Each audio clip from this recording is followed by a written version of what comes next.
What will we do with this moment? How will we be remembered? Look at the opportunities before us. This election really isn't about the left versus the right. It's about we the people choosing our government and the choice between freedom versus tyranny. Nobody has a chronic disease burden like we have. Why are we allowing this to happen to our children? Ultimately, the only thing that will save our country is if we choose to love our kids more than we hate each other. What is going on here is deeper than politics. It is deeply spiritual. We are being called to rise above the hatred and the fear and the evil. We need to remember above and beyond that we must love our neighbors, that we must treat other people as we hope to be treated. You want to be a rebel? You want to be a hippie? You want to stick it to the man? Show up on your college campus and try calling yourself a conservative. America is going to reach heights that it has never seen before. The future is going to be amazing!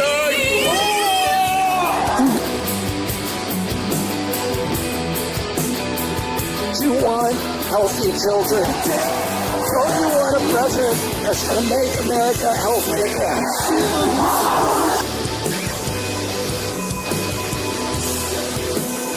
Come to you today as a former Democrat. I will be a first-time Trump voter tonight.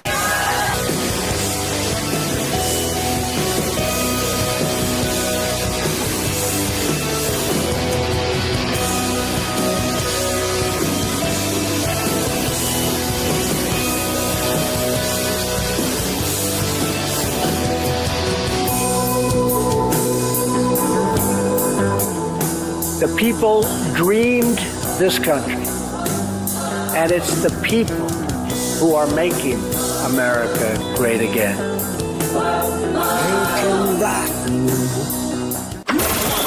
This is FanFit. All right. Hey, what's up, everybody? Guess what? I got myself a little light here. So this little light, I don't know if you guys can see it, but it turns red. So when I turn off my microphone, I'm going to hit the light so I know it's on. Just a little, trying to make sure that doesn't happen ever again. Got to keep improving. All right, so first thing I want to do is I want to give every single one of you who got involved in the fight a big round of applause.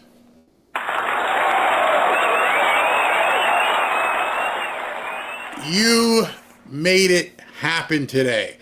I mean, I think right now, Democrats for sure, and even some Republicans, are shaking in their boots.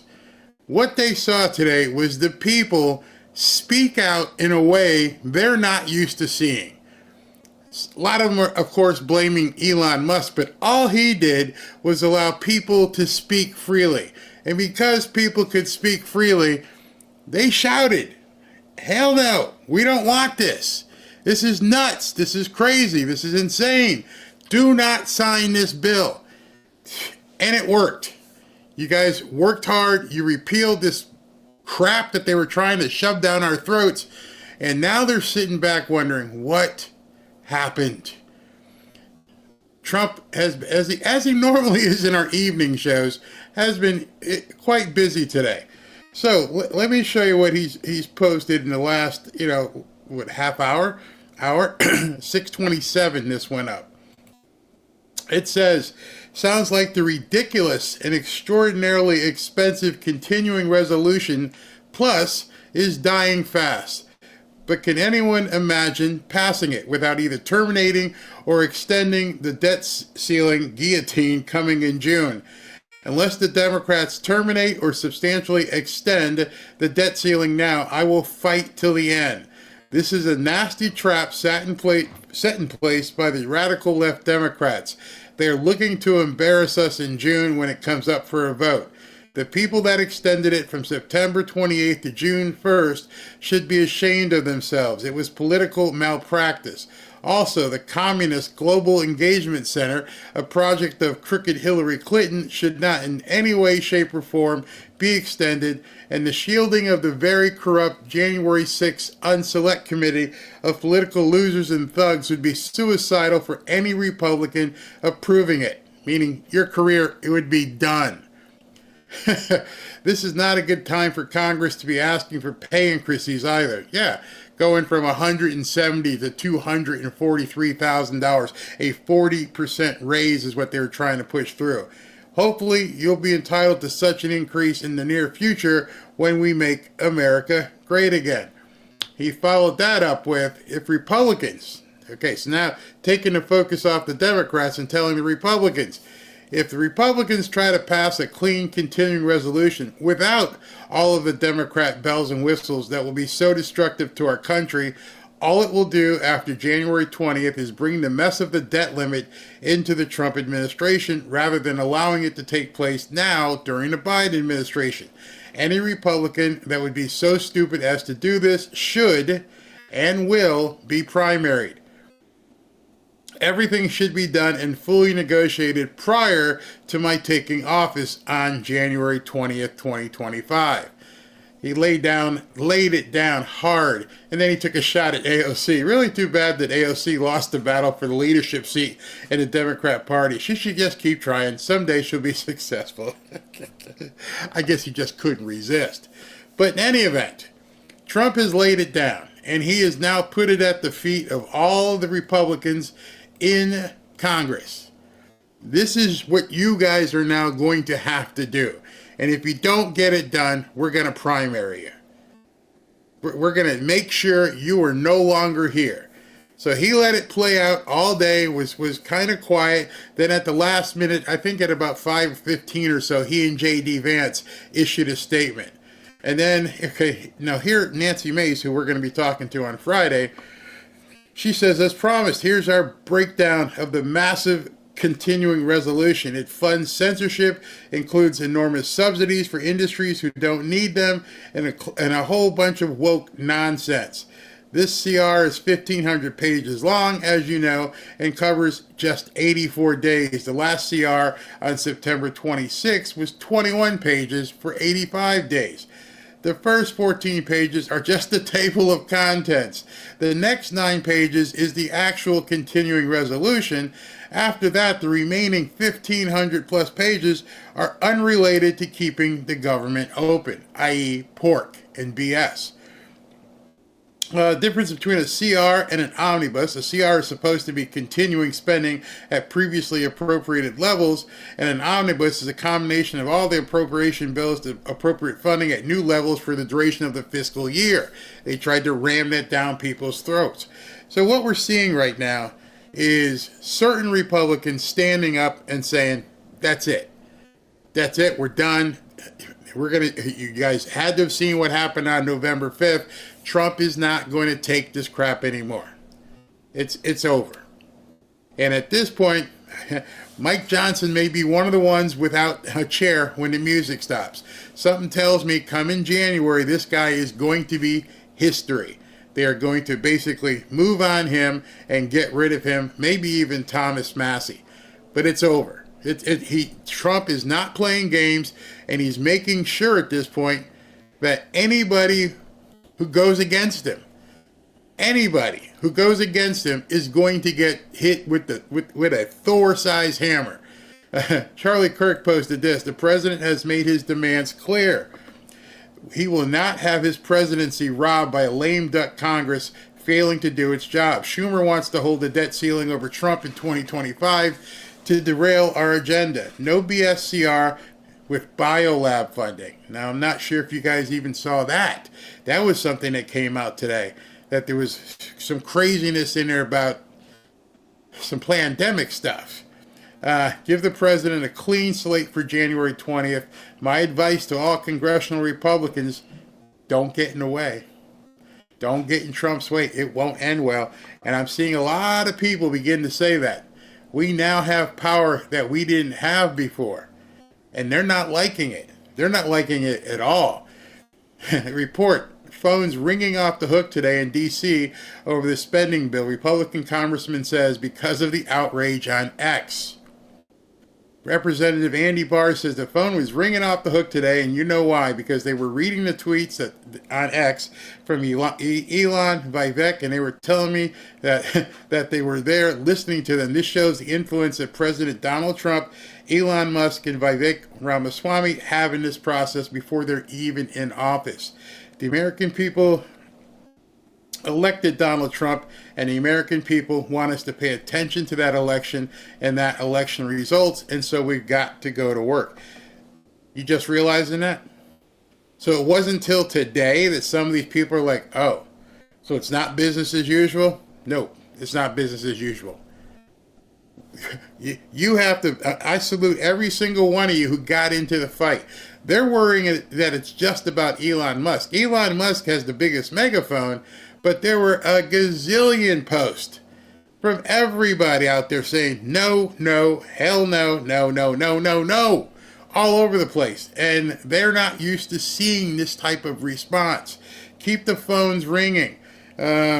Steve Deese, if you are skeptical of what DOGE could really do, and I can be as cynical as anybody after 18 years at this, Elon Musk and Vivek Ramaswamy just delivered a Christmas miracle. They just devastated every lobbyist and special interest group in D.C. before Trump even takes office. Now understand that. These lobbyists and special interest people are used to working in the shadows, cutting their slimy deals here or there. They're not used to having a complete spotlight shown on them.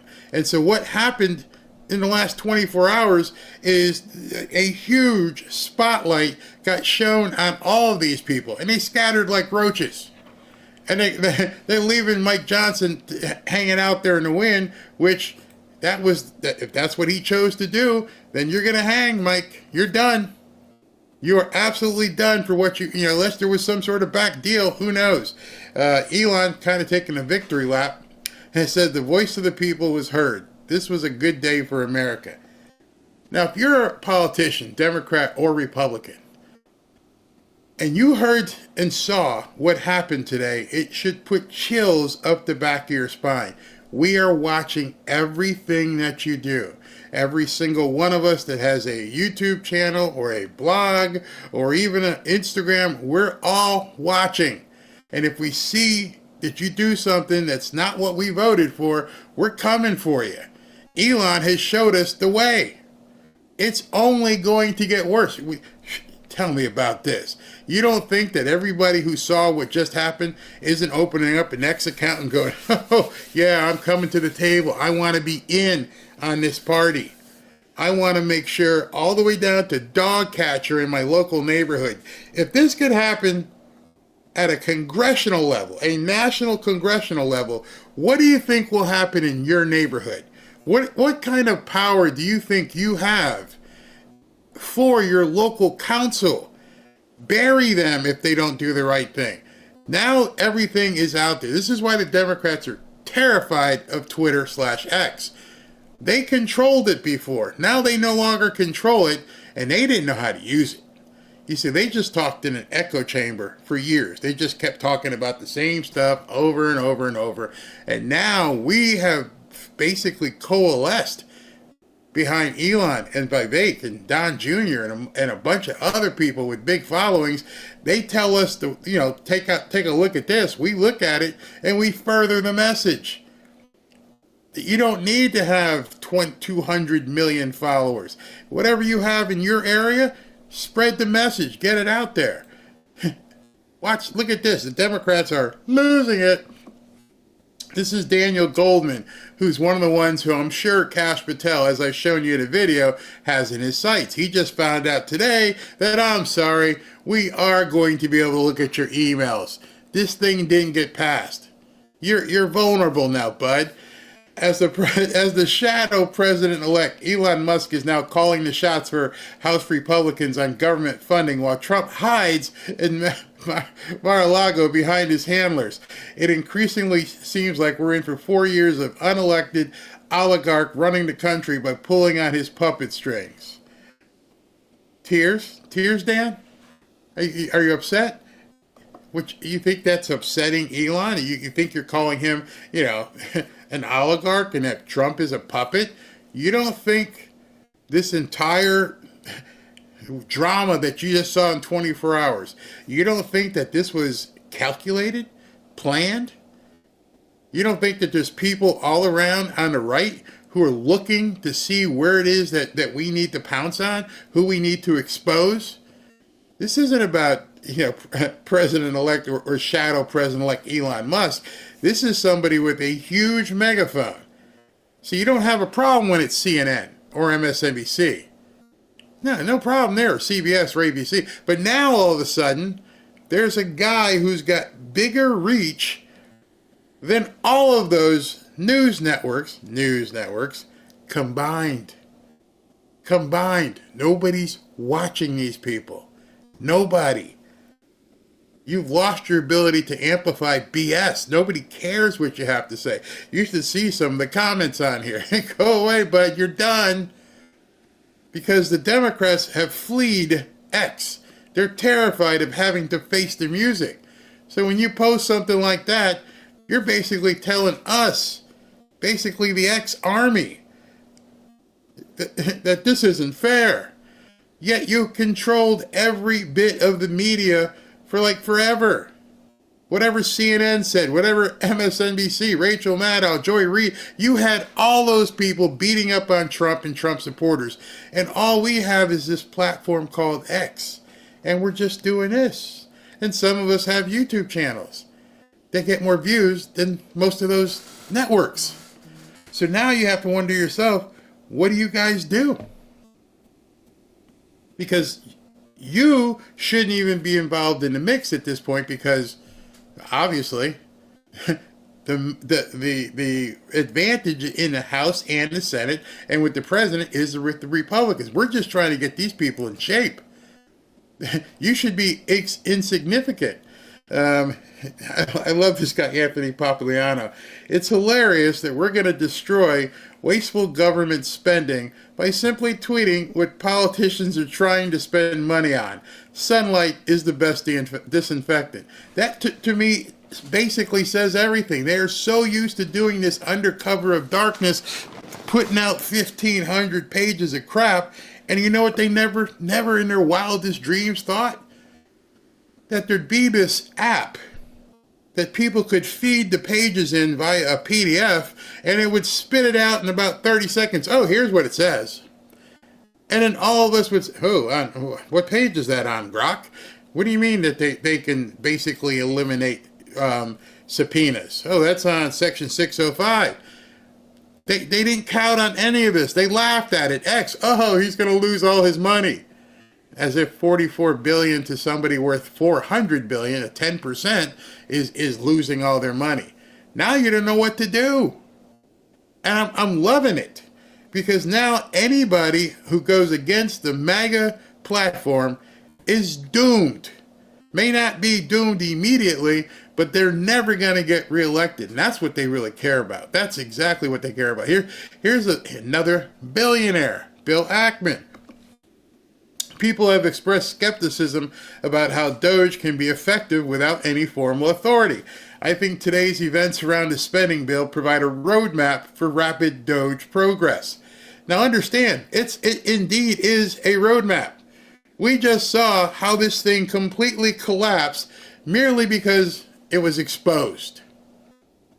There are 3 steps to successful DOGE execution. 1, transparency, obviously. Vivek read the bill and summarized the contents on X. 2, the people, you, speak. The people, including Elon, expressed their disgust with the bill, calling out particularly egregious waste for color on the contents. Number 3, Congress reacts. Faced with a spending bill that the people don't like with the risk of being primaried for supporting a bill filled with pork and other waste, the bill fails to garner the needed support, and it collapses under its own weight in under 24 hours. With its first test case, DOGE shows how it's done. As DOGE identifies waste or bad regulations, it just needs to follow these 3 steps. Power to the people. Well said. I mean, well said. That's specifically how this is. If when you think about it, that's how government was supposed to work all along. Tell the people what you're doing, let the people comment, react to what the people say, and modify. But those last two steps stopped happening. They didn't care what you had to say. Once you voted them in, they voted as they wished. They didn't care anymore. There wasn't this thing called X. So once they were in, they would have their back alley meetings with special interest and lobbies and get paid, do what they need to do, go on these expensive junkets, get money wired in and out, and not ever have to worry about what you have to say ever again. Because their lobbyists are going to continue to pay to keep them in office. So what's going to happen now? What's going to happen now is every single person with an X account is going to realize, I actually have a voice in this. So if I see something, I can truly say something. This one by Elon says it all. Unless DOGE ends the careers of deceitful pork barrel politicians, the waste and corruption will never stop. Therefore, there is no choice but to do so. I wish there was another way, but there's not. My mom used to call me, if you can't learn, you must feel. You know, the whoopings would be plentiful. And these people are the same way. At this point, sorry, don't mean to spank you. Don't mean to take the switch off the tree and whip up on that butt. But that's now what's going to happen. It's no longer the Dan Bongino army. It's no longer this person's group. It is America now. America has a platform where people just saw in real time, I got muscles I can flex. Really? Yep. You all can coalesce together and take down just about anybody. You took down a congressional bill today. You gotta love that. I mean, you absolutely have to love that you were able to get together and take this thing down in under 24 hours. Just let that sink in. An army of people screaming, calling, texting, tweeting, posting, whatever you want to say, to their local politician or their national, plus voicing it over here where it was unable to be ignored. And now you can do that every single time. You have the power. Now, I hope you realize at this point, as you sit back, you realize, wow, I have that kind of power? Yeah. Form groups. That's why I formed our group. You now have a group of people to redress grievances. I've been doing it for years. I mean, my boss, I told you when I was working at the ad agency, billionaire. And it was funny because this guy is a billionaire, and he would have certain little problems. And he's like, what do I do? I'm like, just give me that. Give me the information. You know, his wife would buy a washing machine and it wouldn't work, and people wouldn't pick up his phone call, and I'd hit him on Twitter. Boom. Because how did you do that? How did you? Because you let people know. And it would happen over and over and over. So you have it now. Power to the MAGA is the most powerful political movement in the world. Yeah, Dems and rhinos are hating this. They've been exposed. Imagine that. The sunlight, the disinfectant of people knowing what they're doing. Barry, have any news? What's this say? I would do that, but Amy Klobuchar is worse. Somebody had asked me a question. Let me see if I can find that real quick. Barry, where'd it go? Have any news about Joe Biden? Heard his cheese finally slid off his cracker. No, I haven't heard that yet. Patty DeWeaver, X is amazing. So much info out there. It's a veritable cornucopia of stuff. It's amazing what you can find, what you can say, and learn how to use the search function, and that's going to really help you as well. MAGA is the People's Party. And so where does it go from here? So where it goes from here is now they've got to go regroup and come back with something in the next couple of days. And Trump has now dumped something else on him. I don't even want that. I don't even want a continuing resolution. So I'm telling all my people, don't accept a continuing resolution unless it's also coupled with a debt ceiling increase. So he's actually writing the script right now. Here's your prescription. Go do this. And I'm telling you, do it. And if you don't do it, you're gone. So at this point, there are 200 plus people in the House and 100 people in the Senate who are sitting back and watching. Well, I don't want to do it. I don't want to do what this man is telling me to do. And look around like, well, we ain't got much of a choice, do we? At this point, we don't run this. There was something. Hold on. There was something I wanted to show you. This was pretty interesting by Eric Doherty. See if I can find it.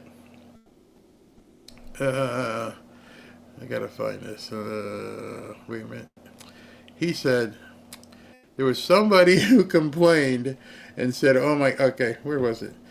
And the guy was basically saying that they don't know what to do. Hold on, he had a couple here I wanted to show you. I'm sorry. But anyway, he said there was a couple people in Congress who were walking around, and he caught up. They talked to them in the hallways, and these people were like, "We don't know what to do. We don't know how we get out of this at this point." And the Democrats are just losing. I mean, losing it out there. Let me see if I can find this. All right, so let me just go here. New House Democratic leader Hakeem Jeffries issues a statement saying the Republicans were ordered to shut down the government and deny the spending bill. Yeah, that's pretty much it. House Republicans have now unilaterally decided to break a bipartisan agreement that they made. House Republicans have been ordered to shut down the government and hurt everyday Americans. House Republicans will now own any harm that is visited upon the American people and that results. Elon Musk had been railing against the bill on X all day, and phones were reportedly ringing in D.C. all day before it, because of it. So, look at the scoreboard. Trump won in a landslide, which means we knew what was coming. Your crying and whining at this point means absolutely nothing. This is what we wanted. I'm pretty sure every one of you watching, this is what we expected. Even Bernie Sanders. Bernie Sanders says, Democrats and Republicans spent months negotiating a bipartisan agreement to fund our government. The richest man on earth, President Elon Musk, doesn't like it. Will Republicans kiss the ring? Billionaires must not be allowed to run our government. Nobody cares, Bernie. You're spitting into the wind. It's not all their old tricks. They're going to run to MSNBC. They're going to run to CNN, and nobody cares. That's what they don't understand. They literally have no power at this point. Gen Z Congressman Maxwell Frost is among Democrats who are now fuming over Elon Musk stopping the spending bill thanks to X. And just like that, Republican unelected co-president Elon Musk has killed the bill to keep the government from shutting down on Friday. All he had to do was make a few social media posts. Trump said he'd empower working people. All he's done is empower the ultra-wealthy. None of these people get it. They think it was just Elon Musk. It shows you how obtuse these people are. They don't seem to understand that this is going to basically destroy them at the same time. This is what we want. Absolute what we want. What do you mean you can't hear me? You can hear me. My mic's on. I didn't turn it off. We've been hurting for 4 years under Biden's regime. Yeah, absolutely. Yes, America Now. Absolutely. Hey, Bernie, piss at a fan. You will feel how the American people have felt. Yeah, Bernie goes and gets $1 million to roll over to Hillary, and he expects people to understand what's going on. So I'm going to take a break. I see Joe is in the room. Joe's here, and we're going to segue into a Q&A about Bitcoin. Now, I understand. Some of you don't like Bitcoin. Some of you may not know about Bitcoin. That's okay. Tonight's for the people who want to know more, not the naysayers who are screaming about it's evil and it's bad and everything else. We don't really have time for that right now. We want to talk to people, and I'd love to hear from people who have an interest and want to know more about Bitcoin. So Joe has agreed. I did an interview with Joe a couple weeks ago. We posted it. A lot of people had questions, and I am far from a Bitcoin expert, so I'm going to basically make sure Joe is ready. Let me see if he is here, and we'll take comments. I want to see. Hey, Joe, can you hear me? Hey, Barry. I got you. How are you? There. Do me a favor. Can you see that comment on the bottom of the screen from Gray Man? Yeah, you want me to read it? No. Because what I'm going to do... I know. Yeah, as people have questions, I'm going to pop them up on the bottom of the screen so that you can answer them. And what I'd like you to do right now for people who basically weren't here last time for the interview, if you could spend a couple minutes telling people who you are and what you do, please. Yeah, sure. Great. Well, thank you for having me back. I'll be honest, I was a little surprised with the amount of feedback I got after our episode posted. A lot of great comments from your viewers, your subscribers. My Twitter DMs were kind of exploding, so it was exciting. And I would just say that the people who I've talked to, who are your frequent listeners, it was really a great moment. These are really like true patriots who are concerned about protecting their wealth and also just willing to learn, and I think that's what we're here for. But just quickly about me, I am a 20-year Army veteran, just recently retired as a lieutenant colonel. Moved around quite a bit throughout my life, originally from Pittsburgh, Pennsylvania, currently here in Elizabethtown, Kentucky, just south of Fort Knox, which is kind of funny if we're talking Bitcoin and treasury and everything else with gold. But I'm married, got 3 beautiful daughters, and just started this business to really look to protect people's wealth and give them an avenue to help them learn before they get kind of scammed from a lot of naysayers and evildoers. Well, there's a lot of people who feel that way. A lot of the questions I got was, there's nothing there. If I buy Bitcoin, there's no coin. There's not. I mean, when I buy gold or silver and I've got a piece of gold here, I have it. One of the big questions that people have is, what are you actually buying when you buy Bitcoin? Yeah, so the good news about Bitcoin is it runs on a protocol, and it is peer-to-peer money, right? It's also in the U.S. especially an asset to save. It's on the Bitcoin ledger. And the big thing with that is compared to, something physical like gold, the Bitcoin you can spend and you can send it anywhere instantly, have instant settlement. You own Bitcoin on the Bitcoin network. It's like a ledger system where everything you've ever purchased, who owns it, is all listed right there within that ledger. So you own a piece of that network where you can spend it and send it anywhere throughout the world, really. And so, how do you even buy Bitcoin? That's the first question I'm seeing here is, how do you even, here's a question by Linda. Let's look at this. And it says, if you find a bank that is a Bitcoin marketplace, can you trade money for a wallet? I hear it's like a credit card in a way. I'm going to let you take that because I don't even know what she means there. So I will say this, there are institutions that help you buy Bitcoin. River is one of our partners, and they are FDIC insured. You can have a savings account with River, and instead of getting interest paid in cash, although you can, they'll give you interest paid in Bitcoin. So a 3.8% interest, and you can accumulate Bitcoin just by having your cash sit there. I don't know if I necessarily understand the total question, but there are also other exchanges. Some of those I would not recommend because they usually work with other cryptocurrencies. If you all recall the FTX scenario where, he was kind of making up his own money and kind of keeping your funds. So like Bitcoin only companies, Bitcoin only banks, is who I would normally go with. There are other options, but we can definitely help your listeners if they contact us, and we can kind of get them in the right hands. Somebody's asking, Coinbase is easy to use, one of the more trustworthy places. What do you think about Coinbase? Because I see a lot of people in here are asking about Coinbase. I would say Coinbase it has a history of being used for numerous cryptocurrencies. It is an easy platform for a lot of folks.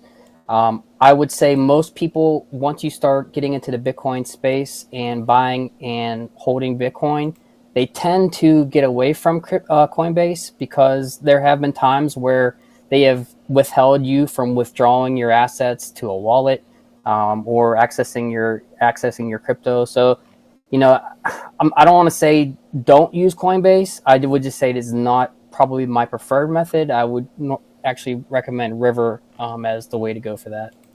All right, so this is an interesting question.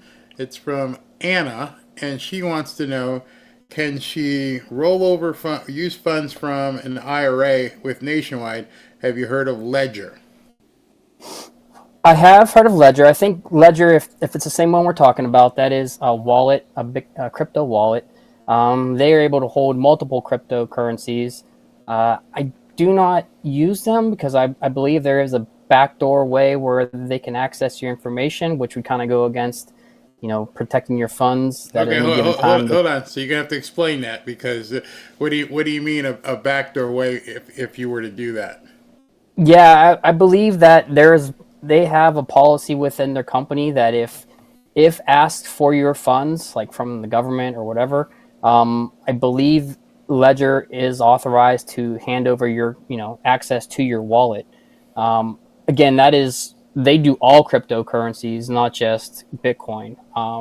If I wanted to use a Bitcoin wallet, there's a company called Nunchuck, who does like a wallet on your phone, and you combine that with a cold storage wallet. There's also Thea that does a similar thing where they have multiple different ways to protect your assets, and it's a better way of protecting you. The other part of that, the IRA rollover, we actually have connections with Swan and Unchained. They are two IRA Bitcoin companies, and they have experts who will help you. I can't speak specifically to Nationwide, but they will help you roll over your IRAs into a Bitcoin IRA, and they will also help you start one up, and to include a Roth IRA. In fact, one of our employees on our team, he recently joined us from Swan, and he is a Bitcoin IRA expert and will be able to help us. But the beauty of what we do is we can connect you directly to a trusted agent, and make sure that you get the correct answers to all your questions. Okay, so this one's the end part of that is something I get a lot from people. It's a crypto. It's basically out there. It's digitally based. What happens? Number one, you can take them. How do you buy it? How do you spend it? And what happens if the internet goes down? Yeah. So if you don't mind, I'll start with the end of it. Right. Here's the beauty of Bitcoin. It's on a protocol. It's a ledger that is running worldwide. So if the United States lost access to electricity, for example, right, and therefore the internet went down in the U.S., the Bitcoin network would be continuing to run in any other place where there's a node running. And I could tell you we have Bitcoin nodes running worldwide. Like you could run in your own house. And so the Bitcoin network is global. So if the entire world lost access to the network, which is very unlikely, right? I think not only would that be an issue for your traditional finances, right? But what do you think would happen to your bank if the entire internet and everything else went out? All your money would be gone, right? Well, here's the flip side with Bitcoin. Once that network got turned back on, once one node started running again, the Bitcoin network continues to run. So all of your funds would still be safe. Whereas if, I don't know, I don't want to name a bank because I don't want to get in trouble, but if a certain bank lost power worldwide, I can almost assure you that there would have a significantly much worse issue than that. So your Bitcoin is safe if the internet goes out, power goes out. How do you buy it? How do you spend it? Again, I cannot recommend River enough. I think it's the best way to do it because you don't have to go. If you're hesitant about buying, it allows you to accumulate with just your savings account. And then it also allows you to buy with cheap fees. On the flip side, if you want... Can I ask you a question about that? So what you're saying, I guess you'd have to check with River, but let's say do you know if they have a minimum savings account to open, that you have to open there? No, you can open it. And so, for example, when we started even our business account, right, or when I had a friend of mine start his account, they initiated the account and it was live. Wow. And then they just, as they put money into the savings, the interest starts to accumulate. So obviously, the more you have in there, the more you'll gain, right? But you could $100, $500. It doesn't matter. When our business bank account went live, we had zero funds in there. Okay. So that's not necessarily a concern. And then on there, you have your own Bitcoin wallet essentially that you can send Bitcoin and receive Bitcoin, so you can spend it through there. You could, if you want to think of how do you spend it, think of it just like you hold up your, now they have those chips on your card where you just touch it. Well, it's the same thing you can use that with your phone.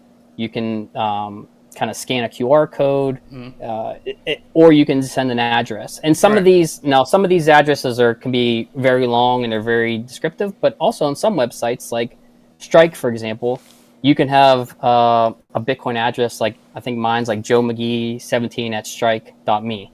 Okay. That's a pretty simple. So you can send funds back and forth using that address, right? So it's not. I think it gets people when they think Bitcoin, they think it is very complicated and it is extremely difficult to use. I found that it has been extremely simple once you just get past the unknown, right? And then once you use it for the first time, Barry, when you use it for the first time, your initial thoughts are, "Wait, this is it?"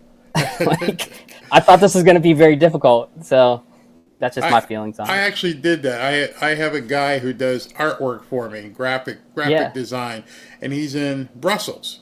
And so when I showed him, we emailed all the different particulars, what I needed done.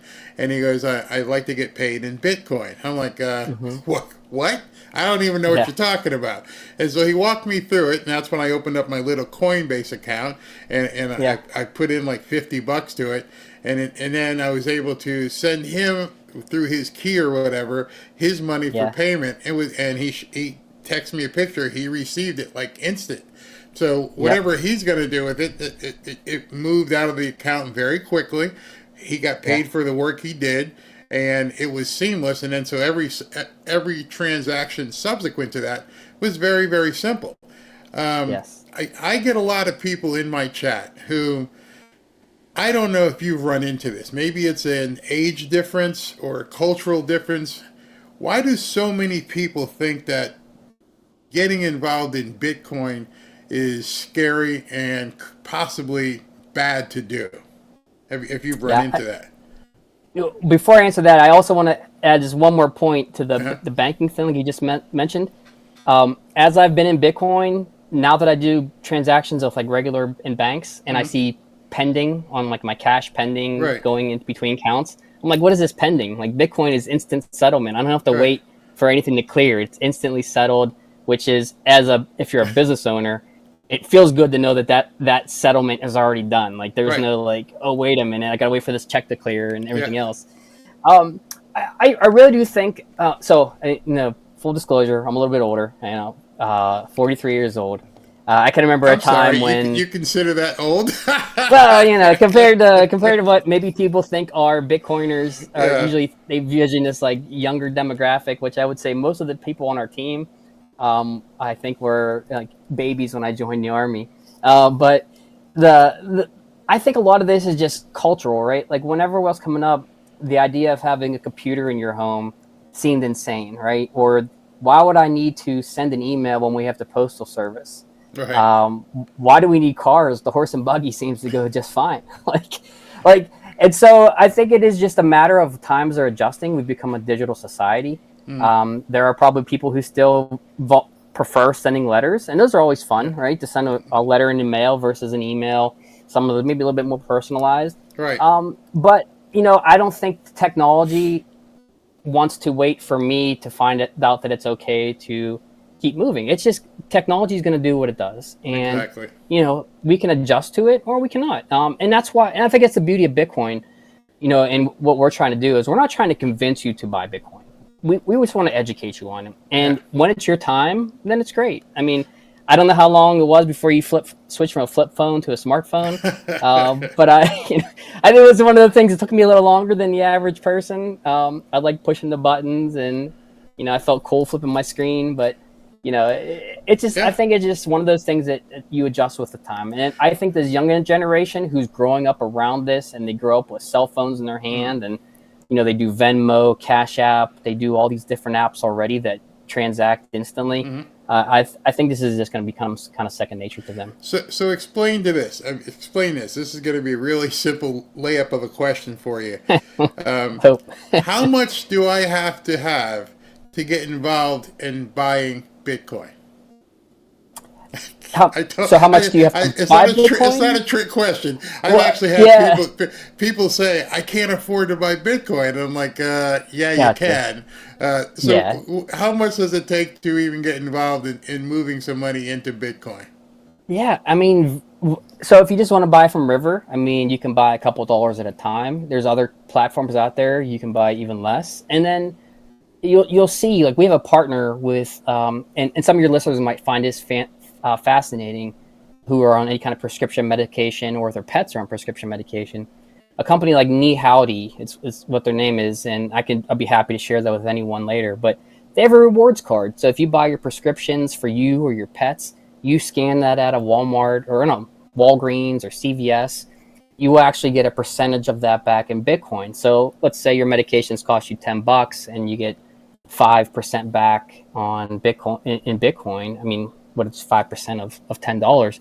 That's a handful of change, right? Mm-hmm. And so it doesn't take much. You can accumulate that. And I think it's one of the beauties of Bitcoin is you can do some of these micro payments where, I can tip you, and you might see this on social media where you could set up subscriptions, or people can, like your comment and, hey, here's 10 cents worth of Bitcoin. It's not much, but it is somebody saying it's better than a thumbs up or a thumbs down, right? So there are different ways you can get into Bitcoin, and you do not need to buy a whole Bitcoin. You can dollar cost average, you can small or as much as you want. Yeah, I mean, who's got $106,000 to put down on it? I've tried to show people. I'm trying to see where my little Coinbase account here is on my app, and just to what Joe's saying, I have literally $7.01 in American dollars in terms of Bitcoin. So I'll spend more than that going to 7-Eleven and getting a soda and a hot dog. So there is, I think people have this thing, I can't afford to do anything. And I try to explain to people, number one, don't look to jump in too big if you don't know what you're doing, because you could get yourself in trouble. Number two, just take like $5 or $10. And then you can begin learning and watching it, read the charts and see what's happening, and just educate yourself. I have a question from John, and he's like, how does Bitcoin convert into money? So within River, you can, and there's other platforms too, but with River, you can take the Bitcoin that's in your account, and then you can cash it out. And then you can have your cash and you can use it for whatever. There's other companies like Strike with their platform. You can convert the Bitcoin to dollars and dollars to Bitcoin. Cash App, I think, has the same, in Venmo, where I can just convert the money on Bitcoin to cash to Bitcoin. And so, if my lawn landscaper sends me a Venmo thing for $60, I can convert Bitcoin to $60 and send it to him over Venmo. So it's become very simple, especially compared to probably where it was maybe five, definitely 10 years ago, but 5 years ago as well. So I've got $25 that I can set aside and begin my Bitcoin journey. With this $25, because I see this question here is from Christopher. no relation. Christopher says, how do I set up a personal wallet? So the question being, which I'm sure a lot of people would have, is I have $20. I want to start messing with Bitcoin. Can you walk me through a setup, from how do I get it into the ether and how do I set up a wallet, everything, because it's daunting to people who have never done it. You're so predisposed to walking to the bank, going to the bank, opening up a bank account. You learn most of the times when you're kids and the bank is always there and you walk in. How do I start? I got $20. What do I do? Yeah, well, two ways. If you wanted a cold storage wallet, we could walk you through it. It's going to take a little bit longer just because I could walk you through where to buy it, the setup, how to connect it. That's a different story, and I would love to talk about that another time. But you can do a free one. You can download Theya, Theya, on the App Store. You can download that wallet. You can also download the Nunchuck wallet, for example.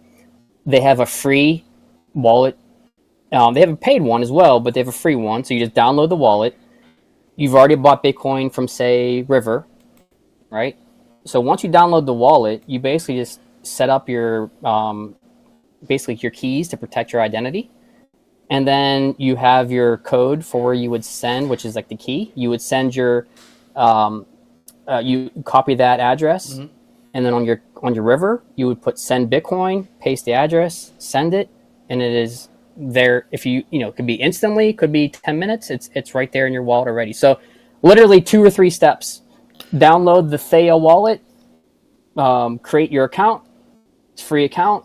Copy your address. Send from River straight to Theya. Well, Chad had a question. We're talking about what is River.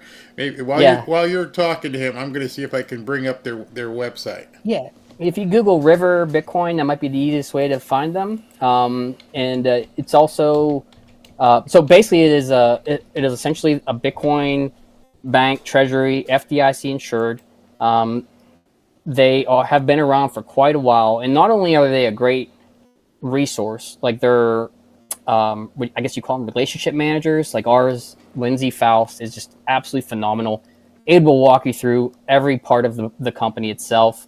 They have a great research and resources page as well. And additionally, I think what is also very fascinating is they show their Bitcoin treasury, so or how much Bitcoin they're holding. So every month they publish, and you can verify through their own wallet how much Bitcoin they actually hold. So this isn't like, let's say, a regular traditional bank that says, oh yeah, we're managing $150 billion at Silicon Valley Bank. Yeah. And we have it, and then all the people try to take their money out, and next thing you know, Silicon Valley Bank goes bankrupt because they don't have the $150 billion, right? So the beauty of River is they have, I think it's proof of assets is what they call it. So you can see what they're holding, is what they say they're holding, is it actually what they're holding? And so you as a member can actually verify that. So there's no FTX scenario where he claims he has, X amount of money and he's actually in, I don't know, where was he, Bahamas or some beach property, hanging out, having fun before he got arrested. That you can verify what they have. The beauty of everything is what they do is when they have that cash, the interest, I think it's a phenomenal way. If you're unsure about Bitcoin, like I talked to somebody today, it's like, hey, I want to put some money into it, a little hesitant to buy it. If you have money sitting around like this person did, and they're hesitant to buy it, you can just put that in a savings account, River, and then just accumulate Bitcoin. And then from there, they could say, hey, I find this pretty interesting. Maybe I dive a little deeper on the education part. I feel a little more comfortable. And I really want to stress, Barry, and you talked about the price of, like, was it $100,000 right now for coin? 1006, 100, not 106, 106. Yeah. So if I were to tell you to buy it right away and you buy it and then it drops 10,000 to 90,000 tomorrow, I think you'd have me on the show, and your subscribers would have a whole different comment section for me. But if you understand the volatility of Bitcoin and how it's kind of I think Michael Saylor says it's a feature, not a bug, because it's 24/7 liquidity. It's open on a Saturday. It's open. There's no shutting Bitcoin down. Some of that fluctuation is going to happen, but if you look long term with a finite supply and absolute demand, if you start to study it at least a little bit, you would kind of take away the FUD, take away the banks telling you it's terrible, or who is it? The guy from J.P. Morgan, Jamie Dimon. Jamie Dimon, who says it's trash, but then at the same time they're buying it. Yeah, they're buying it. I went over that in a video. Like, look how much they're buying. It's like, oh, it's trash, but look, we got to get some of that. Yeah. We'll keep the price low while we buy it, and then when you go to buy it, we'll make sure it's nice and high. So, Peter asked, how much does a wallet cost, and are there monthly maintenance fees involved? So if you buy a wallet, or if you download a wallet online or through the App Store, it's free. They do have different levels where you can add added extra security to it. That'll cost you a little bit of money for a year. A cold storage wallet can range you anywhere from $100 to $250. Through us, you can get like a discount on that wallet. I would say that, and call me crazy, but it's kind of, I would go with a reputable company with a wallet and buy it from the distributor, like CoinKite, who's we go through and we get our cold card.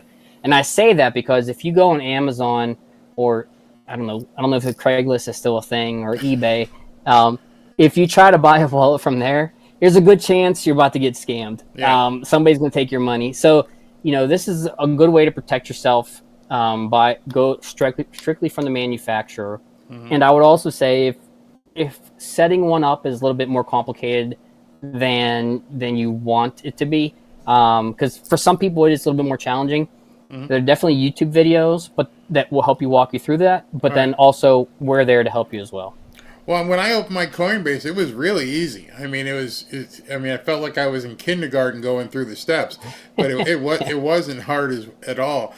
I got a question from Norris. He goes, do you recommend doing a variety of coins such as XRP, DOGE, ETH, Math, or stick with Bitcoin? Before you answer that, could you explain to people what each one of those things are?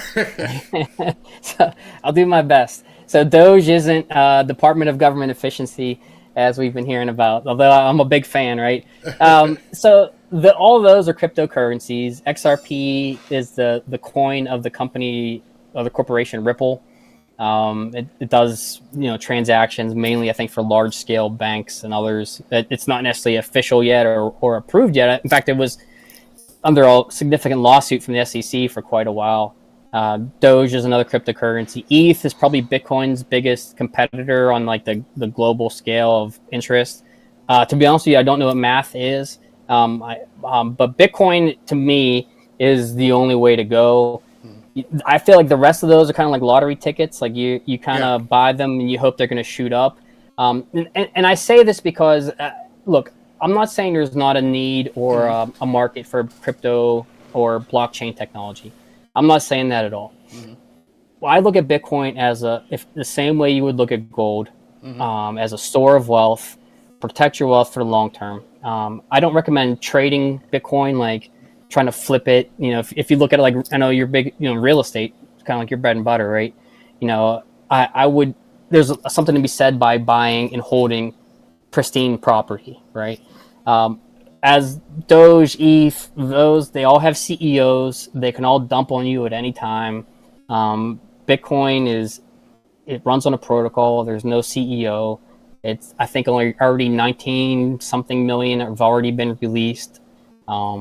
It goes, I think there's only 2 million left, right? And it is being bought up at a significant rate. And I would say most people who hold Bitcoin, are definitely a few traders out there who do. I would never short Bitcoin. If anyone is a trader, and see what that can do to you, like especially if you shorted in November. Now it's at 100,000. That's probably a bad day for you. But you buy Bitcoin, you hold Bitcoin. It's about long-term preservation in protecting your wealth, and that's my view on this whole process.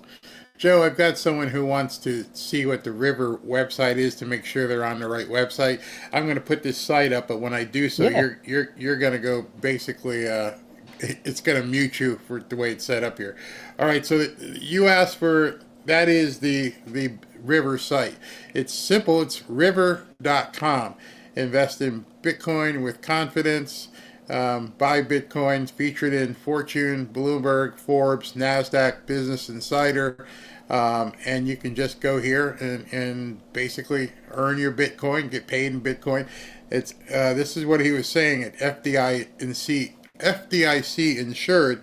So if you open up a savings account, let's say you put $500 in a savings account, and whatever the interest rate is, then you can say, I still have my capital. I still have, don't touch my 500, but whatever interest accrues on that 500, put that in Bitcoin.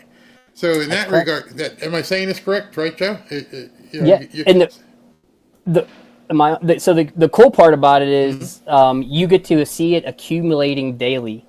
So it's not like a surprise at the end of the month. You see that accumulating daily. So every day you go, oh, hey, I got a little bit more. I got a little bit more. This is pretty cool.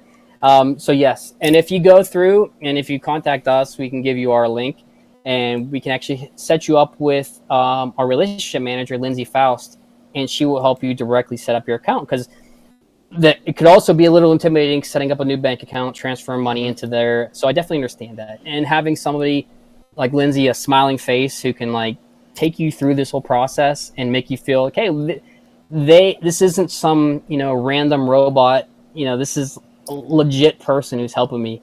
So it is somebody that I definitely recommend. And the comfort level that you have with your local bank, FDIC insured, is the same thing you'll have at River.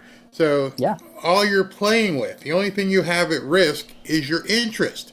So if you moved some money into River into a savings account, the savings account is still there.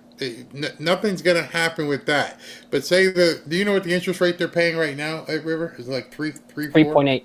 All right, so 3.8. So 3.8% interest is going to be, you can elect to have that paid in Bitcoin. So it's not going to be at risk. It takes away some of the stress people might have when they buy. And they see it go up and down. But if it's just accumulating off of interest, and I'll tell you this, like I've made the mistake of having a savings account that was not accumulating much interest. I won't name the bank, but we were like, what are we doing? Once River offered this, we transferred a significant portion of our savings into that, and now we're seeing it do something for us. Now we did have a high interest savings account in cash. We did have that as well, but this is a great way to take advantage of what River's offering. Here's a question: you probably don't get this too much. Is how do you know when to sell? You got to know when to hold them. So if I'm not mistaken, this is a pretty pro-Trump fan base, correct? Yes, correct. And so what Trump said at the Nashville conference, Bitcoin conference, do not sell your Bitcoin. He also had said have fun with your Bitcoin as well. So yes, but I would say you do not. It's better to say, here's a great saying that I've heard, and I'm not smart enough to think of this myself. So I believe the credit would go to Michael Saylor or somebody else. It is time in the market, not timing the market. So if you try to buy at the bottom or sell at the top, chances are it's not going to work out for you. Ask Germany. I think Germany sold 50,000 Bitcoin when it was at $50,000. And, now it's at $100,000. So, I mean, that I would just recommend buy and hold. And at this point, it's just, I don't see, you can definitely trade it, but I would recommend just buying and holding. I'm seeing a user says, I guess River's not available in Canada. What would people in another country use if River's not available in Canada? So this is great. We have a partner in Canada called Bitcoin Well. So bitcoinwell.com. And we have our partnership with them, and I'd be happy to send you the link as well. Or if they go through our website or just connect with us, we can send it to them as well. But it is a Bitcoin company. It's publicly traded.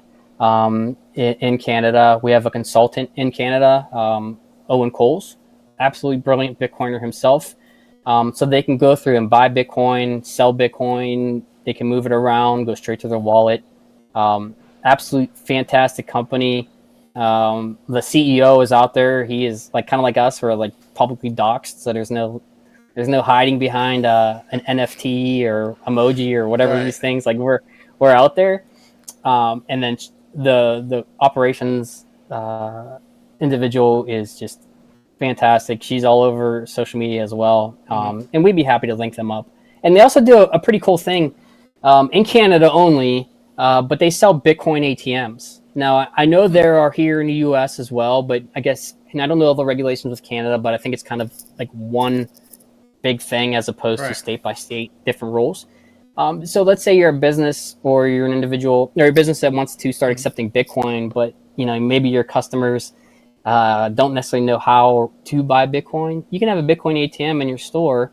You could probably charge a premium. Say, hey, I'll 5-10% off if you buy Bitcoin, buy the product in Bitcoin. They could scan it right there at the ATM right there in your store, and then they can use Bitcoin to buy your products. So different ways. Down here at the casino, you can convert it into Bitcoin before you even leave the poker floor.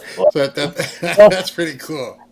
Funny story. I was in Louisville or St. Louis for my daughter's soccer tournament, and I was at a high scale mall, not because I should have been, but because it was the only thing around. And I saw a Gucci store, and I took a picture and jokingly sent it to my wife and said, "Hey, do you want me to buy you a gift from Gucci?" And she said, "Hey, no, buy more Bitcoin." And happened to be a Bitcoin ATM right across the hall, so I took a picture. I was like, "Say no more." I got a question or rather a request. BLS Doom Crew is this guy knows a lot about crypto. He's like, there's a guy I guess in the chat who needs to ask what a bear run is and a bull run, which that's the same term I guess they use in stocks as well, isn't it? Or is it different for Bitcoin? No, it's similar. I mean, the bear market we all just went through is no different than what we went through with Bitcoin. Bitcoin, we look at it in cycles, like a 4-year cycle where it'll go up, I want to say probably 18 or so months and then have a downward cycle. I might be off a little bit off the timing. If you think back to when it was at 69,000 a couple years ago, and then it had a gradual decline to about 16,000, and it's been gradually increasing since. So it happens to do that. I think ever since 2009 or 10, where it's gone from like pennies to $100 down, then I think up to 20,000 and down, and they went through various cycles. So Bitcoin, like anything else, goes through these bear and bull market cycles. There is talk of will there be another one, because if there is some kind of strategic treasury reserve, but I would just play it safe and never buy more Bitcoin than you're comfortable with. I might be a sinner in this way, but I can't say that all my money's in Bitcoin. I'd be lying to you if I said that. I do have money in other areas, but I am definitely heavily invested in Bitcoin and a big believer. Same way, maybe if you held gold or something like that. Well, what you're describing, I see some people who had a problem with it during our interview, and they're having a problem now. It's like a commercial, and I'm like, it's not a commercial. We're trying to give you education so you can decide what you want to do. As Joe mentioned, we and I know most of you watching are pro-Trump voters, and you've seen what he has said. You've seen that he has said, I'm going to be a pro-crypto president. So if you believe in that, I'm not understanding why you're having such a reservation here. But let me ask you a question I have. What in the heck is he talking about and Saylor talking about when they're saying that they could see there being a $15 trillion Bitcoin reserve? I mean, how's that going to happen? Well, so I can't say that I've heard about a 15 trillion reserve. I've heard him saying that the market cap could go up to $15 trillion. I may be misquoting, but I think the market cap for Bitcoin definitely has room to grow. I mean, if you look at artwork, how much of a market cap artwork has, collectibles, gold, real estate, treasury bills. I mean, would it be absurd to say, the new generation, a younger generation, would rather invest in something easy like Bitcoin as opposed to art and collectibles, cars or collectibles, or would they maybe, again, younger generation, would they be more willing to put money into Bitcoin instead of gold? Right. It's more easily accessible. In fact, can you spend gold? Not unless Probably. not unless I take this and either decide to cash it in or go to a pawn store or something. Otherwise, it's gonna sit here and not be anything other than a gold coin. So it's kind of weird when I hear people say, like, "What can I do with it?"